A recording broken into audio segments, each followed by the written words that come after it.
Meron po akong pinost regarding po sa kung ano pong wish ng bawat isa. Alam natin suntok sa buwan, pero alam nyo, baka mangyari po yun. Di ba?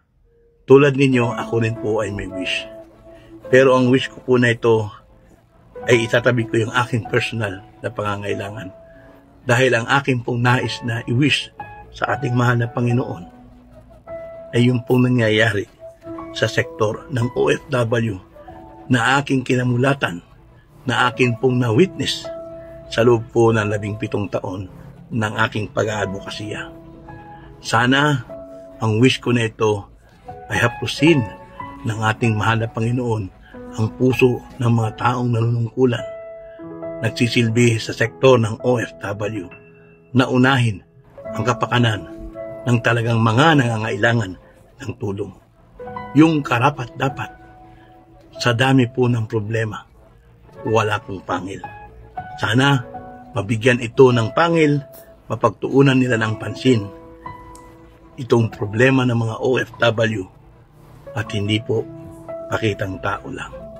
Yan lang po ang aking wish kung sino man po yung mga taong nanunungkulan, nagsiservisyo sa ating mga OFWs dahil po sa dami po ng problema ng mga OFWs walang katapusan kahit po na-introduce pa ang maraming mga batas pero hindi po ito nabigyan ng pangil kaya patuloy po ang pagdami ng mga pang-aalipusta sa mga kababayan nating nagtatrabaho sa ibang bansa.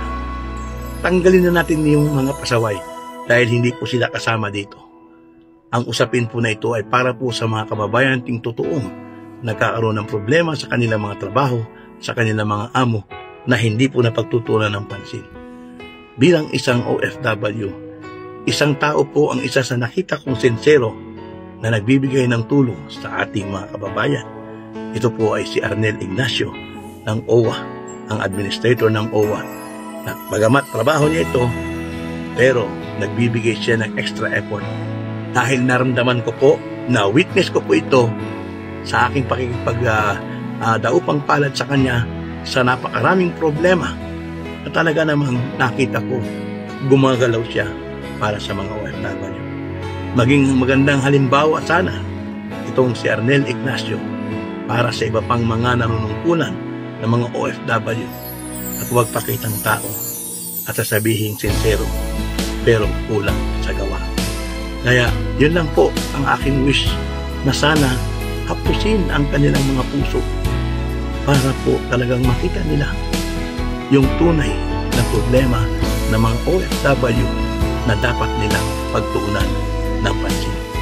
Alam niyo po ngayong Kapaskuhan na ito, sa kabila po ng mga lahat ng problema ang pinagdadaanan ng lipunan, maging tayong mga OFW, hangad ko po na malagpasan po natin lahat ng problema ito.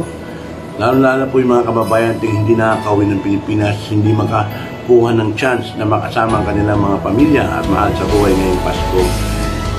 Ang tanging hingin ko po sa inyo ay yung magkaroon kayo ng lakas ng loob, tibay ng dibdib, na mapaghandaan at mapaglabanan po lahat po ng mga problema na dumarating sa ating buhay. Pasko po ngayon, panahon po ng pagmamahalan. Kahit hindi Pasko, dapat pagmamahalan pa rin ang mangibabaw sa atin. Let love po ma-spread natin sa lahat at huwag po ang hatred. Huwag po natin ilagay ang galit sa ating mga puso. Pagkus ang kapayapaan po at pagmamahal sa bawat isa. Maging ito man ay ating mga nakakakompetensya o nakakaaway o nakakatunggali.